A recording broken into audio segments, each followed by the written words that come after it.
Hello everyone, हम लोग जो देखने जा रहे हैं वो है कॉम्बिनेशन ऑफ रजिस्टर्स। ठीक है बच्चों, ये बहुत यार देखो, मैं हर टॉपिक में बोलता हूँ इंपॉर्टेंट है, पर वो है सच में इंपॉर्टेंट है। ठीक है, क्लास 12th में तुम लोग समझोगे जाके एक तरीके से कि क्यों इतना इंपॉर्टेंट है ये सारे टॉपिक।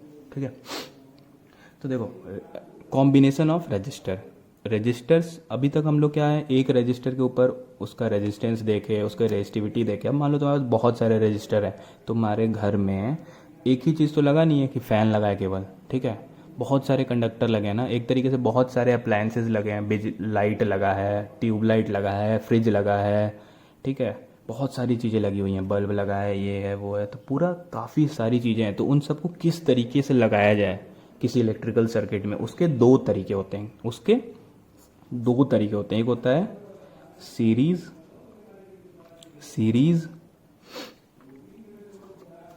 एंड एक होता है पैरेलल सीरीज कॉम्बिनेशन, एक होता है पैरेलल कॉम्बिनेशन। ठीक है बच्चों, अब देखो बहुत ध्यान से समझना है इस टॉपिक को, बहुत इजी है, बहुत इजी तरीके से समझाऊंगा, कोई ज़्यादा स्ट्रेस लेने की बात नहीं है इसमें। ठीक है, तो देखो सबसे पहले तुम देखो, कोई भी रेजिस्टेंस होता है, ठीक है ना, तो यार कोई भी रेजिस्टेंस होता है उसको हम लोग आर से डिनोट करते हैं सबसे पहली बात, और ये दोनों उसके एंड्स हैं। तो मान लो इसका एक हो गया, मान लो हेड, एक हो गया इसका टेल, बोल सकते हैं ना, हेड टेल। ठीक बच्चों, तो देखो बहुत ध्यान से सुनना है इस चीज़ को कि इन सीरीज कॉम्बिनेशन, मान लो तुम्हारे पास बहुत सारे रजिस्टर्स हैं भैया, हमारे पास एक रजिस्टर है, एक और रजिस्टर है, ठीक है, एक और रजिस्टर है। ठीक है, तो जब भी हम लोग head to tail, series combination का क्या मतलब है, हेड एच टी, जब भी हम लोग head to tail combination, head to tail connection करेंगे, उसको हम लोग क्या बोलेंगे, सीरीज कनेक्शन ऑफ रेजिस्टेंस।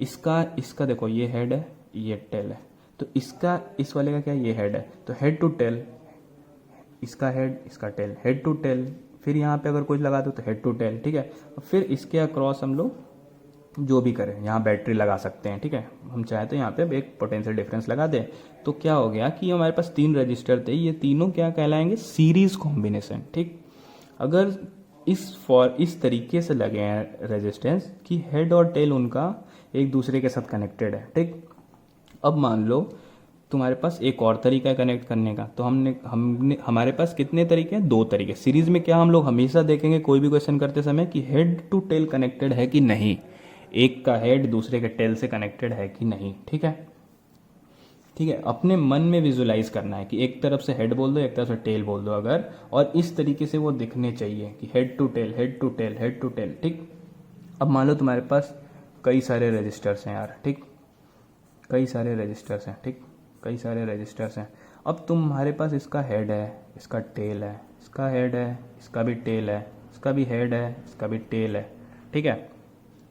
ठीक है, तो अब तुम क्या करो कि एक जगह सारे के हेड को कनेक्ट कर दो, एक जगह सारे के टेल को कनेक्ट कर दो। ये R1 था, ये R2 था, ये R3 था, तो इसको हम लोग क्या बोलते हैं, पैरेलल कनेक्शन। देखने में भी वो कैसे दिखेंगे यार, एक से पैरेलल है, एक से एक पैरेलल दिखेंगे। ठीक है, तो इसको तुम एक पॉइंट से भी कर सकते हो कि मान लो ये R1 हो गया, ये R2 हो गया,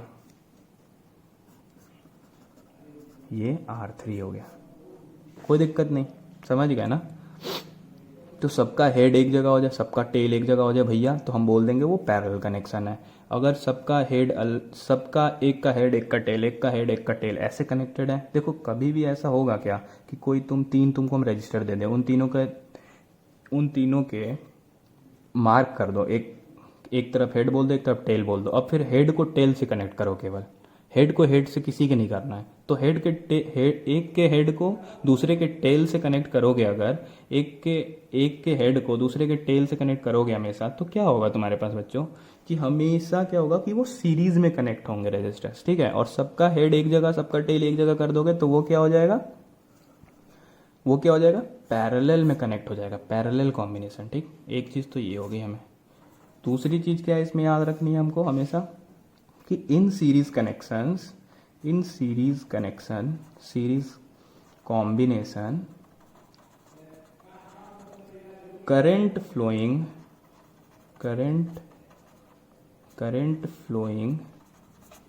थ्रू रेजिस्टेंसेस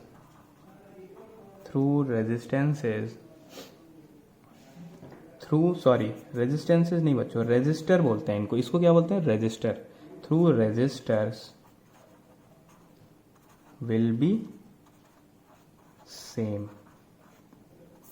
ठीक, तुम क्या बोले, current will be same through all the resistors. यहाँ से अगर आई करंट जा रही है तो इस वाले में भी आई फ्लो कर रही है, इसमें भी वही करंट फ्लो कर रही है, इसमें भी वही करंट फ्लो कर रही है, फिर यहाँ से होते आ रही है। ठीक है, तो मतलब सब में एक करंट फ्लो कर रही है। पैरेलल वाले में क्या होता है बच्चों कि potential difference across all resistors will be same. क्यों है बच्चों, देखो ध्यान से, अगर मान लो सबका हेड एक जगह है, सबका टेल एक जगह है, तो अगर तुम यहाँ से एक बैटरी कनेक्ट कर दोगे, ठीक है, तो यार तुम बताओ एक बात कि इस वाले रजिस्टर के अक्रॉस कितना पोटेंशियल डिफरेंस है, यही वाली बैटरी। इस वाले के अक्रॉस कितना है बोलेंगे तो यही वाली बैटरी। इस वाले के अक्रॉस कितना है तो यही वाली बैटरी। तो भैया तीनों के अक्रॉस तो पोटेंशियल डिफरेंस सेम ही आ गया, V वोल्ट का आ गया ना। इसलिए हम लोग क्या याद रखेंगे एक चीज कि potential difference across all resistors will be same in parallel connection.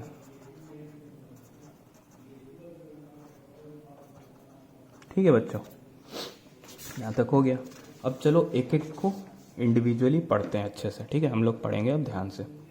सबसे पहले हम लोग क्या पढ़ने जा रहे हैं, series combination,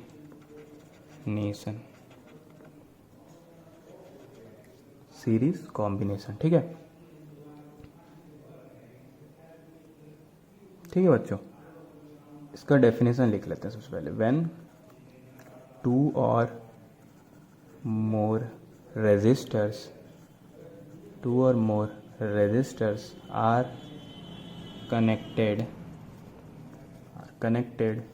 end to end या head to tail, ठीक है बच्चों, consecutively।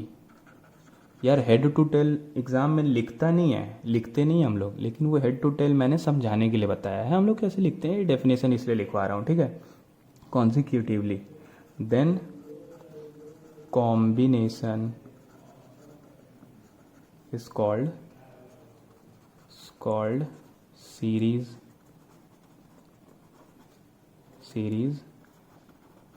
combination। ठीक है बच्चों, तो चलो इसका कुछ देखते हैं ध्यान से, डेरिवेशन करेंगे अपन लोग। ठीक है, अब मान लो तुम्हारे पास 3 रेजिस्टेंस है, R1,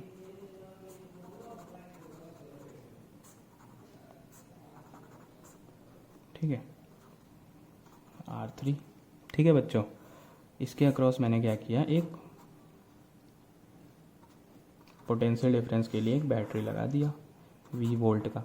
अब देखो होता क्या है, हमने क्या सीखा है कि मान लो यहाँ पे करंट I फ्लो कर रहा है, तो करंट इसमें भी I होगा, इसमें भी I होगा, इसमें भी I होगा। ठीक है बच्चों, लेकिन इसके अक्रॉस जो पोटेंशियल डिफरेंस होगा इसको हम लोग बोलेंगे V1। ठीक है, क्यों बोल रहे हैं ऐसे V1, समझ में आ रही है बात। इसमें करंट अगर I जा रहा है तो हमने क्या सीखा है कि ओम्स लॉ से, कि अगर इस रजिस्टर में करंट I फ्लो करेगा तो पोटेंशियल डिफरेंस क्या होगा, V1 is equals to I into R1 होगा ना। फिर मान लो यहाँ पे पोटेंशियल क्या होगा, इस रजिस्टर के अक्रॉस क्या होगा potential difference, V2 is equal to क्या होगा, I तो करंट सेम है लेकिन रजिस्टर की वैल्यू अलग है तो वोल्टेज अलग होगा। ठीक है बच्चों, V2। ठीक, फिर इसके अक्रॉस क्या होगा potential difference, R3 into I times R3, तो फिर ये इसका भी कुछ अलग नाम होगा क्योंकि ये पोटेंशियल भी डिफरेंट होगा ना। तीसरा, ठीक है, अब देखो बच्चों, एक बात होता है हम लोगों के पास कि तुम यार एक सर्किट है, मान लो तुम्हारे पास एक कोई बैटरी है। अब एक बात बताओ कि उस बैटरी से तुम एक मान लो छोटा सा फैन कनेक्ट कर दो, ठीक है, एक बैटरी से फैन कनेक्ट कर दो, बल्ब कनेक्ट कर दो, तो क्या यार ऐसा तो नहीं होगा ना कि जो बल्ब के अक्रॉस और फैन के अक्रॉस जो वोल्टेज आएगा वो इस बैटरी से ज़्यादा आएगा? नहीं आएगा ना। या उससे कम आ सकता है एक बार, लेकिन उससे ज़्यादा कभी नहीं आएगा, या तो उसके बराबर आएगा दोनों के अक्रॉस जो वोल्टेज है। तो हम लोग क्या लिखेंगे अब यहाँ से कि जो ये अप्लाइड वोल्टेज था ये कितना होगा, इन तीनों वोल्टेजेस का सम होगा, V2 प्लस V3 होगा ना। कि जितनी भी वोल्टेज आई सर्किट में वो किस बैटरी की वजह से आई भैया, इसकी वजह से आई है। तो इन तीनों को अगर अलग अलग लिखे हो तो V1 V2 V3 है, लेकिन इन तीनों को सम करोगे तो वो इसी के बराबर होगा ना, इस बैटरी से ज़्यादा या कम तो नहीं होने वाला है कुछ। ठीक है भैया, तो ये हम समझ गए। अब देखो होता क्या है ना बच्चों, हम लोगों को क्या निकालना है अभी, ठीक है। अगर मैं बोलूँ तुमसे कि ये 3 रजिस्टर सीरीज में कनेक्टेड है, तुम हमको इन तीनों रजिस्टर की जगह कोई एक रजिस्टर ऐसा दे दो, आर इक्विवेलेंट कह दिया हम इसको, एक ऐसा रजिस्टर दे दो कि हम इसी बैटरी के अक्रॉस जिसका वोल्टेज V ही है, ठीक है, कनेक्ट कर दूं अगर, तो करंट जो बैटरी से हम लोग ड्रॉ करें, इस बैटरी से जो हम लोग करंट ड्रॉ करें वो सेम रहे, जितना पहले था उतना ही करंट इस बैटरी से निकले। समझ में आ रही है बात कि मतलब पहले करंट जो निकल रहा था वो आई था, तो हम ऐसा कौन सा रजिस्टर लगा दें यहाँ पर कि इन तीनों रजिस्टर के बराबर का करंट इस बैटरी से वो निकाल दे। बात समझ में आ गई हमको। तो उसको हम लोग क्या बोलते हैं, उस रेजिस्टेंस को आर इक्विवेलेंट रेजिस्टेंस। तो अब यहाँ पे अगर हम देखें तो यहाँ पे आर इक्विवेलेंट की वैल्यू क्या होगी, V is equals to R equivalent into I बच्चों, ठीक है। V1 V2 V3 हम देख चुके हैं, ये कितना है, I R1 plus I R2 plus I R3, ठीक। तो यहाँ से हम लोगों को R इक्विवेलेंट क्या हो जाएगा बच्चों, R1 plus R2 plus R3। तो ये हमारे पास आ गया एक फॉर्मूला, ठीक। इस फॉर्मूले को हम लोग क्या करेंगे, याद कर लेंगे भैया, बिल्कुल इसको घोट जाएंगे कि कहीं भी अगर रेजिस्टेंसेस सीरीज में लगे होंगे तो उन सबको हम जोड़ देंगे तो इक्विवेलेंट रेजिस्टेंस से रिप्लेस कर सकते हैं, ठीक है, इसमें कोई डाउट नहीं है। ठीक है बच्चों, एक एग्जांपल तुमको दिखा देते हैं जल्दी से हम, ठीक है। एक एग्जांपल है, मान लो तुम्हारे पास मैं दे दिया ये 3 ओम का रेजिस्टेंस है, ठीक है, 2 ओम का रेजिस्टेंस है, 5 ओम का रेजिस्टेंस है, ठीक है बच्चों। अब मैं बोलूँ कि ये पॉइंट A है, ये पॉइंट B है, इन दोनों के बीच का जो इक्विवेलेंट रेजिस्टेंस है, आर इक्विवेलेंट, ऐसा कौन सा रेजिस्टेंस इन दोनों पॉइंट के बीच में हम लोग लगा दें, ऐसा कौन सा रेजिस्टेंस हम लोग लगा दें कि वो इन तीनों रेजिस्टेंस के बराबर का करंट एक बैटरी से निकाल ले। मान लो यहाँ ये वोल्टेज V की लगी हुई थी और यहाँ करंट I था, तो हम एक ऐसा रेजिस्टेंस बताओ जो कि इस बैटरी से, सेम बैटरी से उतना ही करंट निकाल दे भैया, ठीक है। तो उस आर इक्विवेलेंट का हम लोगों ने फॉर्मूला क्या देखा बच्चों कि जो अगर ये सीरीज में लगे हैं, सीरीज में लगे हैं कि नहीं लगे हैं, कैसे पता चलेगा बच्चों। मान लो 3 ओम का रेजिस्टेंस है, इसका मान लो ये बोल दो हेड, ये बोल दो टेल, ठीक है। फिर इस वाले रेजिस्टेंस का हेड, इस वाले का टेल, इस वाले का हेड, इस वाले का टेल, ठीक है। तो ऐसा नहीं दिख रहा ना तुमको कि पैरेलल में तो दिख नहीं रहे भैया, एंड टू एंड दिख रहे हैं, इसका जो दूसरा सिरा है वो इसके एक सिरे से कनेक्टेड है, लेकिन दूसरा सिरा इसका किसी और जगह कनेक्टेड है, फिर इसका जो दूसरा सिरा है वो कहीं और कनेक्टेड है, ये दोनों एक जगह कनेक्टेड नहीं है, कोई भी एंड इन रजिस्टर्स का एक जगह कनेक्टेड नहीं है भैया, ठीक है। तो ये हम क्या बोलेंगे, ये भी सीरीज रेजिस्टेंस है, ठीक। तो ये क्या हो गया, 3 + 2 + 5 इज इक्वल्स टू जो भी आ गया, ठीक है, 5 6 7 3 10 ओम, ऐसे हम लोग ये बोल देंगे।